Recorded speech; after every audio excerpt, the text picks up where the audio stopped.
On va maintenant voir comment trouver la réciproque d'une fonction rationnelle. Et qu'est-ce qui est le fun là-dedans, c'est qu'on a déjà appris à faire cette réciproque-là en début d'année.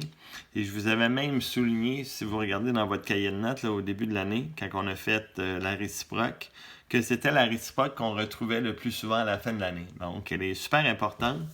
Elle n'est pas très difficile à faire. C'est niveau secondaire 3, là. Mais on va la faire quand même. On va se faire un exemple. Donc, j'ai f de x est égal à 2x moins 5 sur 3x plus 1.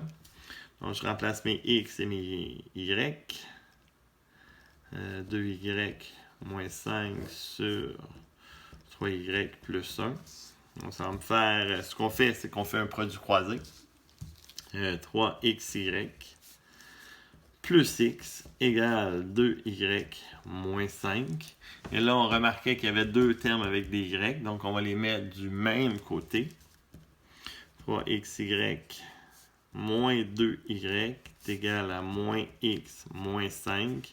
Je sortais le y en facteur. 3x moins 2 égale à moins x moins 5. Donc, ma réciproque f moins 1 de x serait moins x moins 5 sur 3x moins 2.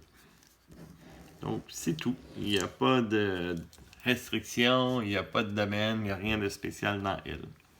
Ici, on a la forme canonique en partant. On peut la faire de deux façons. Donc, je vais vous la faire. X égale 4 sur y moins 2 plus 7. Donc, c'est sûr que je vais envoyer mon 7 de l'autre côté. Là. Je vais avoir x moins 7 égale à 4 sur y moins 2. Là, il y en a qui vont vraiment faire le produit de x moins 7 fois y moins 2. Donc, on va écrire la première façon. Donc, ceux qui le font comme ça.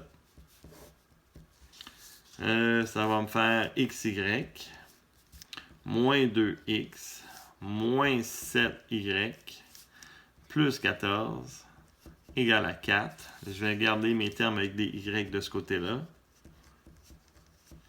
Les autres, je les envoie de l'autre côté. Donc, ça va me faire plus 2x moins 10. Et je vais sortir mon y en facteur. Ça va me faire x moins 7 égale 2x moins 10. Donc, ma réciproque, mon f moins 1, serait 2x moins 10 sur x moins 7. Donc ça, c'est tout à fait acceptable. J'ai parti avec la forme canonique, mais je termine avec la forme homographique. Et si je voulais l'avoir sous forme canonique absolument, ben là, il faudrait que je fasse la division par crochet. Mais ce qu'on pourrait faire à la place, donc je vais le faire ici. Je vais écrire deuxième façon. Donc, au lieu de faire vraiment le produit croisé, ce qu'on a déjà expliqué, c'est qu'on a le droit de changer les termes sur une diagonale. Donc, je pourrais tout simplement écrire à la place le y moins 2 égale à 4 sur x moins 7. Donc, ce que j'ai fait, là, j'ai pris celui-là ici, le x moins 7, je l'ai mis à la place du y moins 2 et vice-versa, le y moins 2 est monté en haut. Donc, j'ai le droit de faire ça. Et si je veux isoler mon y, j'ai seulement à faire plus 2 de l'autre côté. Donc, ici, ma réponse, un petit peu, je vais essayer de le finir comme il faut. Ça va me faire mon y, donc mon f moins 1 de x. Ça va être 4 sur x moins 7 plus 2.